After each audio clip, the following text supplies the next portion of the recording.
The readings will now be given by Bruce. I will read from the Bible. Proverbs. A man's pride shall bring him low, but honor shall uphold the humble in spirit. Daniel. All this came upon the king Nebuchadnezzar.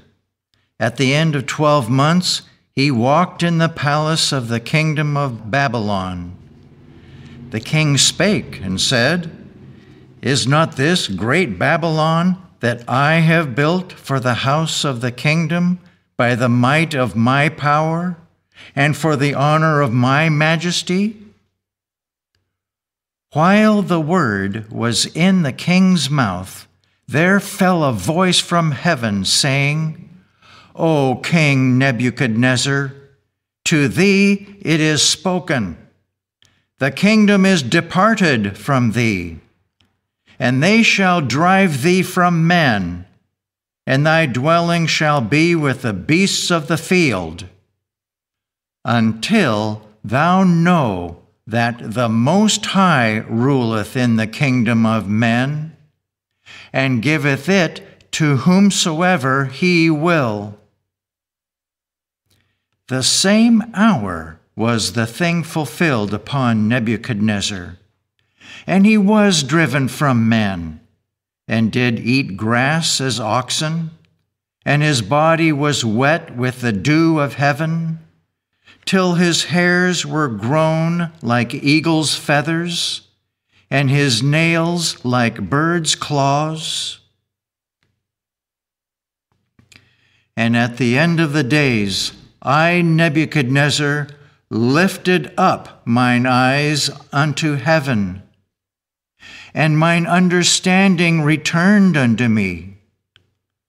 And I blessed the Most High, and I praised and honored him that liveth forever, whose dominion is an everlasting dominion, and his kingdom is from generation to generation. And all the inhabitants of the earth are reputed as nothing. And he doeth according to his will in the army of heaven and among the inhabitants of the earth. And none can stay his hand, or say unto him, What doest thou? At the same time my reason returned unto me, and for the glory of my kingdom mine honor and brightness returned unto me. And my counselors and my lords sought unto me, and I was established in my kingdom, and excellent majesty was added unto me. Now I, Nebuchadnezzar, praise and extol and honor the King of heaven, all whose works are truth, and his ways judgment. And those that walk in pride, he is able to abase. Luke. And Jesus answering spake, and he put forth a parable to those which were bidden, when he marked how they chose out the chief rooms, saying unto them, When thou art bidden of any man to a wedding, sit not down in the highest room, lest a more honorable man than thou be bidden of him. And he that bade thee and him come and say to thee, Give this man place. And thou begin with shame to take the lowest room. But when thou art bidden, go and sit down in the lowest room. And when he that bade thee cometh, he may say unto thee, Friend, go up higher. Then shalt thou have worship in the presence of them that sit at meat with thee. For whosoever exalteth himself shall be abased, and he that humbleth himself shall be exalted. 1 John. Love not the world, neither the things that are in the world. If any man love the world, the love of the Father is not in him. For all that is in the world, the lust of the flesh, and the lust of the eyes, and the pride of life, is not of the Father, but is of the world. And the world passeth away, and the lust thereof. But he that doeth the will of God abideth forever. 1 Peter.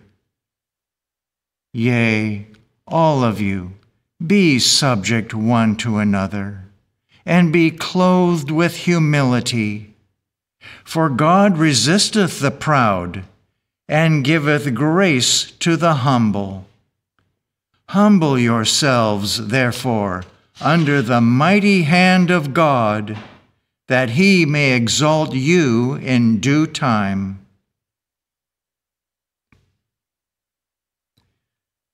The correlative reading is from Prose Works by Mary Baker Eddy. The ego is divine consciousness, eternally radiating throughout all space in the idea of God, good, and not of his opposite, evil.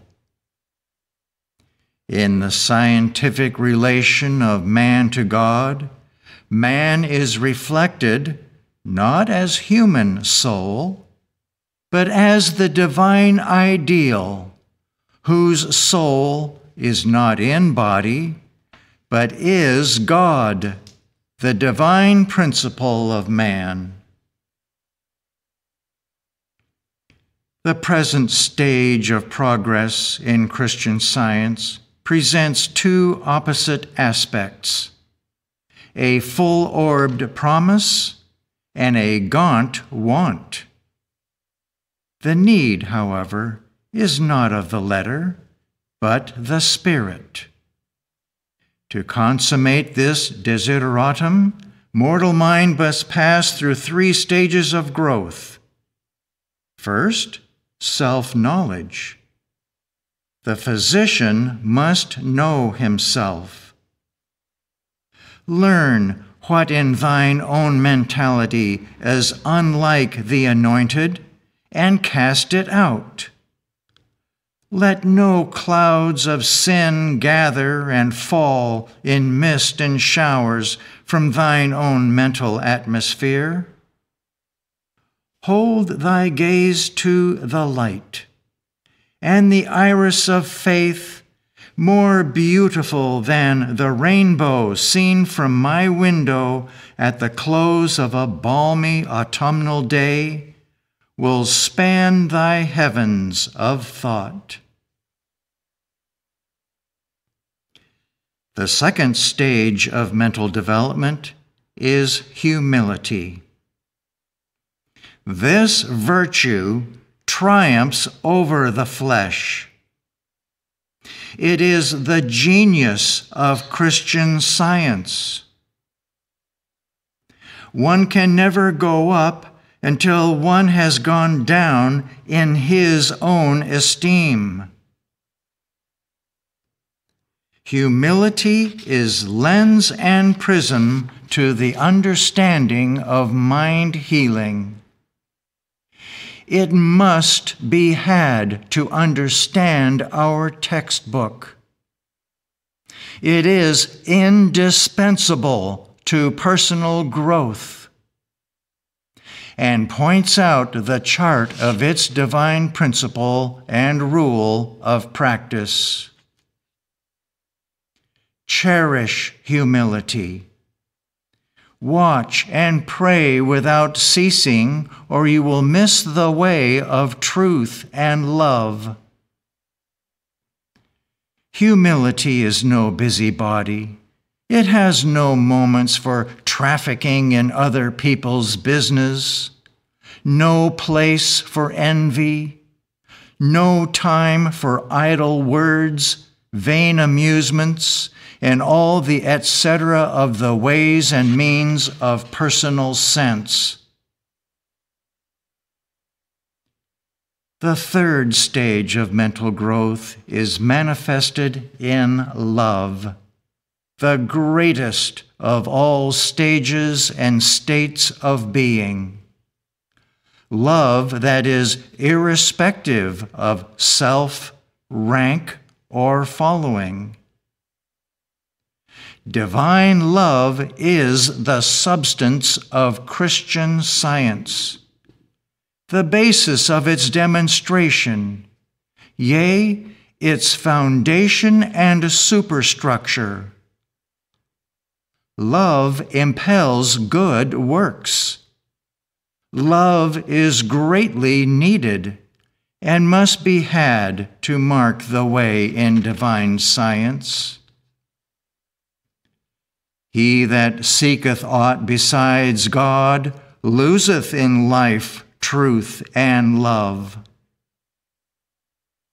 All men shall be satisfied when they awake in his likeness, and they never should be until then. Human pride is human weakness. Self-knowledge, humility, and love are divine strength. Christ's vestures are put on only when mortals are washed in the blood of the Lamb.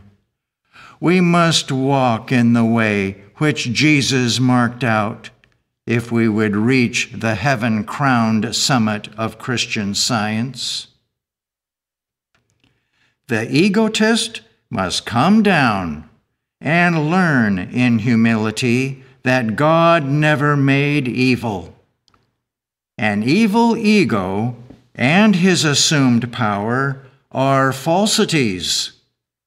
These falsities need a denial. Jesus said, "I and my Father are one." He taught no selfhood as existent in matter.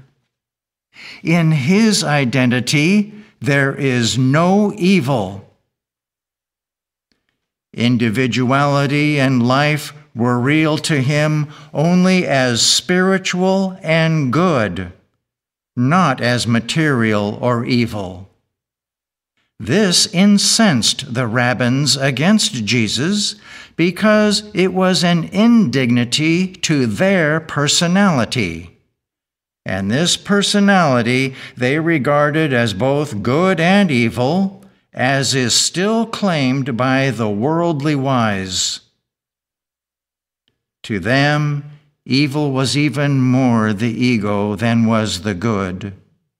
Sin, sickness, and death were evil's concomitants.